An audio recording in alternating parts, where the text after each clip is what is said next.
Hello everyone, notes cart में आप सभी लोगों का स्वागत है। और आज हम एक इम्पॉर्टेंट टॉपिक पे डिस्कशन करने जा रहे हैं, जो कि टॉपिक हमारा है how to crack diploma in pharmacy exit exam, DPEE।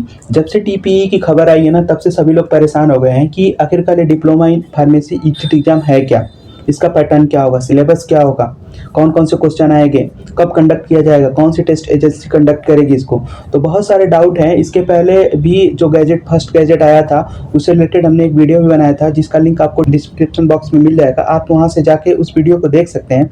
उसके बाद फर्दर अपडेट्स भी आए हैं, उससे रिलेटेड हम कुछ पॉइंट यहाँ पे डिस्कस करेंगे जो आपके लिए बहुत हेल्पफुल होते हैं। तो इस रोड मैप का मतलब ये हुआ कि हम नोट्स कार्ट ने मिलकर एक ऐसी अप्रोच की है कि जिससे आप इजिली एग्जिट एग्जाम को क्रैक कर सकते हैं। समझ लीजिए एक हमारा स्टेप है कि आप एग्जिट एग्जाम को इजिली क्रैक कर सकें। तो चलिए हम देख लेते हैं, कुछ पॉइंट्स हैं जिसके बारे में सबको डाउट होता है। तो ये एग्जिट एग्जाम है क्या? Diploma in pharmacy exit exam means an examination held by the prescribed authority to declare a diploma in pharmacy holder eligible for enrollment and the practice as a registered pharmacist। जैसा कि आप लोगों को पता है कि पहले क्या होता था कि कोई भी पर्सन जो होता था डिप्लोमा इन फार्मेसी में एडमिशन लेता था और उसको डिग्री मिल जाती थी, भले ही वो क्लास कर रहा हो या कहीं प्रैक्टिस कर रहा हो। ऐसा होता था पहले। लेकिन अभी क्या हो गया है कि अभी आप स्टडी करेंगे, उसके बाद से आपको एग्जिट एग्जाम देना पड़ेगा, तभी आप जाके रजिस्टर्ड फार्मासिस्ट के लिए इनरोल्ड होंगे, अदरवाइज आप नहीं होंगे। इसका मीन्स ये हुआ कि जो स्टूडेंट रेगुलर क्लास किया रहेगा या जिसने भी थोड़ी बहुत पढ़ाई की रही होगी, वो एग्जिट एग्जाम को इजीली क्लियर कर सकता है और वो आगे फर्दर रजिस्टर्ड फार्मासिस्ट हो सकता है। यही मीन्स है क्या, एग्जिट एग्जाम का मेन पर्पज यही है। नेक्स्ट क्या है, who is eligible for this exam.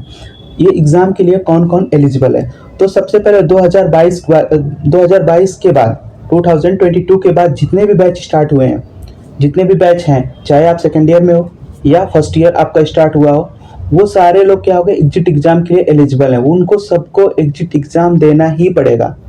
Further इसके अलावा कोई चारा नहीं है कि आप नहीं दे सकते, इसको देना ही पड़ेगा।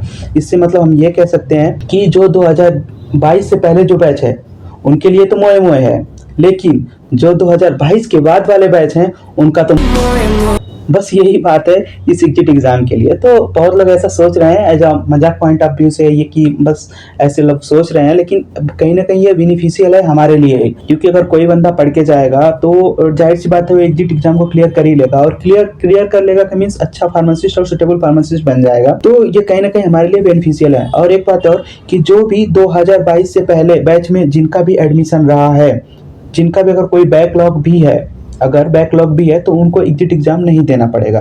ठीक है, उनको अपना बैक का पेपर क्लियर करना पड़ेगा, उसके बाद आप डायरेक्ट रजिस्टर्ड हो सकते हैं। इतनी इन्फॉर्मेशन है। अब व्हेन एग्जिट एग्जाम कंडक्ट कब करना है? तो नई गैजेट के हिसाब से जुलाई टू सितंबर तक फर्स्ट एग्जिट एग्जाम कंडक्ट करने की नोटिस आई है। तो कहीं ना कहीं आपका फर्स्ट एग्जाम जुलाई टू सितंबर होगा। तो आप समझ सकते हैं आपके पास समय बहुत ज़्यादा तो नहीं है, लेकिन फिर भी पर्याप्त समय है। क्योंकि आप अभी से अगर रेगुलर प्रैक्टिस करना स्टार्ट करेंगे तो आप जरूर क्रैक कर सकते हैं, इसमें कोई बहुत बड़ी बात नहीं है।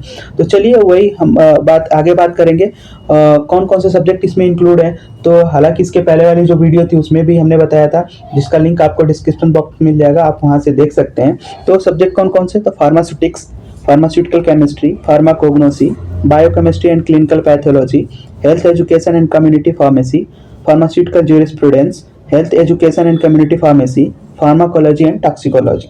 तो ये आपके क्या है, सब्जेक्ट्स हैं।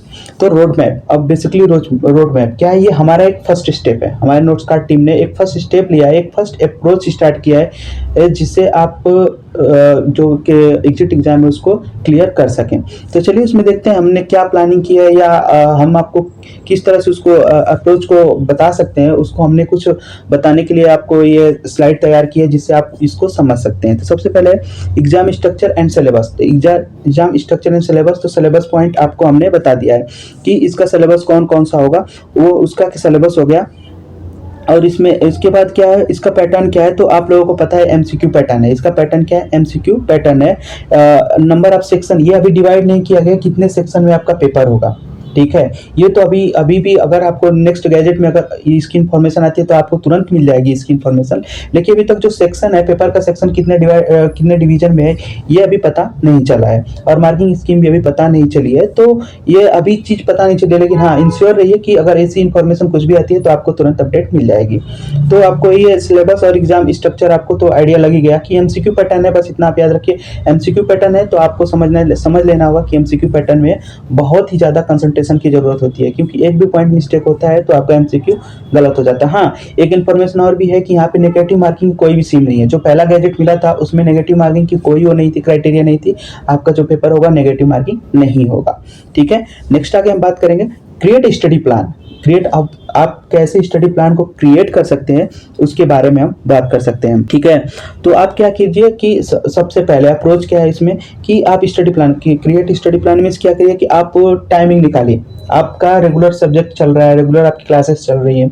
कभी भी आपको अगर वीकली हॉलीडे एक संडे को तो वीकली हॉलीडे मिलता है, आप बोलोगे सर संडे को एक दिन का तो हॉलीडे मिलता है, कैसे आगे अप्रोच करेंगे। तो कम से कम 1 घंटे या 1.5 घंटे 2 घंटे जितना आप समय निकाल सकते हैं, मिनिमम 1 घंटे तो आप समय निकालिए उसके लिए, क्योंकि exit exam means MCQ pattern. सबसे बड़ी बात एमसीक्यू पैटर्न है, उसमें कंसेप्ट क्लियर होना चाहिए, इसीलिए तो आप उसके लिए 1-2 घंटे का आप समय निकालिए, एटलीस्ट वीक में एक बार तो निकालिए उसके लिए, सबसे पहला हो। और उसके बाद से सिलेबस जो है आपका, जो सिलेबस पॉइंट है उसको, सिलेबस पॉइंट को आप वो कीजिए, मार्क कीजिए कि हाँ ये सिलेबस पॉइंट है, कौन कौन सा सिलेबस पॉइंट है। जैसा कि हम सिलेबस के अकॉर्डिंग जितने भी हमारे नोट्स वगैरह हैं अभी सिलेबस पॉइंट के हिसाब से ही चल रहे हैं, तो वहाँ से भी आप जाके सिलेबस को पहले देख सकते हैं। सबसे पहले आप सिलेबस कवर कीजिए, जो भी आपका सिलेबस है उसको कवर कीजिए कि हाँ आखिरकार सिलेबस में है क्या क्या पॉइंट है, कौन कौन सी हेडिंग में कौन कौन सा, अगर मान लो कौन कौन सा मील दे रखा है फार्मास्यूटिक्स में, कौन फार्मास्यूटिकल केमिस्ट्री में कौन कौन से क्लासिफिकेशन में कौन कौन सा ड्रग दे रखा है, कोलोजी में कौन कौन से ड्रग दे रखा है। ये सारी चीज़ें आप चिन्हित कीजिए पहले, उसको परफेक्ट उसको लर्न कर लीजिए। अगर आप उसको परफेक्ट लर्न कर लेते तो आधा आपका एग्जिट एग्जाम वहीं पे खत्म हो जाता है। अगर आप सिलेबस को समझ लिए तो आधा आपका एग्जिट एग्जाम वहीं पे खत्म हुआ। बाकी नेक्स्ट जो होती है देन अपने जो भी आपने प्लान बनाया है, जो भी आपने वीकली अगर 1 घंटे का प्लान बनाया है, आप पर डे का अगर आपने 1 घंटे का प्लान बनाया है तो उसको लेके चलिए जिससे हो सकता है आपको बहुत ज़्यादा बेनिफिट होने वाला है, ठीक है, एग्जिट विशेष करके एग्जिट एग्जाम के लिए और फर्दर आपकी प्रैक्टिस के लिए, ठीक है। नेक्स्ट हम बात करेंगे यूटिलाइज क्वालिटी स्टडी मटेरियल। अब देखिए क्वालिटी मटेरियल आपको कहाँ से मिलेगा। क्वालिटी मटेरियल कुछ तो भी नोट्स प्रोवाइड करा रहे हैं, लेकिन अगर आप हमारे नोट्स को लेके अपना नोट्स खुद का और बुक कोई भी बुक आप प्रेफर करते हो उसको लेके अगर आप अपना नोट्स तैयार कर रहे हैं तो आपको बहुत सारे अच्छे अच्छे पॉइंट मिल जाएंगे। ये सारी चीज़ें कवर करना पॉसिबल नहीं होता है, इसलिए कहीं ना कहीं आप अपना खुद का नोट्स बनाइए। सबसे पहली बात अपना खुद का नोट्स बनाइए। अदरवाइज हमने कुछ नोट्स अच्छी तरीके से बनाया है जो कि हमारे वेबसाइट पे प्रेजेंट है, आप वहां जाकर उसको डाउनलोड कर लीजिए और उसको पढ़ सकते हैं। आई होप आप लोग खुद का अपना नोट्स बना रहे होंगे। फर्दर आप लोगों के स्टडी मटेरियल में नोट्स कार्ड टीम ने एक diploma in pharmacy exit exam के लिए सोल्यूशन किट बनाई है जिसे DPE सोल्यूशन किट नाम दिया गया है। इसमें भी कुछ इंपॉर्टेंट क्वेश्चन दिए गए हैं जो कि हर फील्ड में मेडिकल रिलेटेड जितने भी फील्ड हैं उसमें पूछे जाते हैं, तो ये भी बहुत ज्यादा ही इंपॉर्टेंट है और इसके ईच एंड एवरी पॉइंट आप लोगों को 5 to 10 क्वेश्चन मिल जाएंगे, ठीक है। ये आप लोगों को ऑफलाइन और डिजिटली दोनों मोड में मिल जाएगी बुक के साथ, ठीक है। और बुक के साथ साथ क्या होना है, 5 सैंपल पेपर आप लोगों को मिलना है और ई नोट्स भी अवेलेबल है जिसको आपको मिल जाएगा।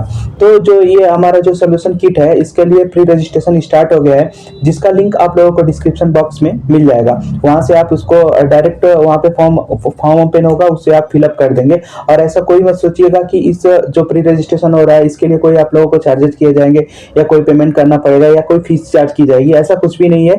बस सिंपली आपको फॉर्म फिलअप करना है जिसका लिंक डिस्क्रिप्शन बॉक्स में होगा, वहां से फॉर्म को फिल कर दिए जिससे आपका प्री रजिस्ट्रेशन डन हो जाएगा। और बाद में फर्दर जब आप बुक लेंगे उसके साथ आप लोगों को ये सोल्यूशन किट आप लोगों को मिल जाएगी। तो ये आप लोगों की स्टडी के लिए बहुत ही बेनिफिशियल होगा और ये इसी टाइप का हमारा जो है स्टडी प्लान है जिससे आप यूज करके आप फर्दर अपने स्टडी प्लान को आप इंप्रूव कर सकते हैं, ठीक है। यही हमारी कुछ अप्रोचेज हैं जो कि आपके लिए बहुत ही बेनिफिशियल होगी।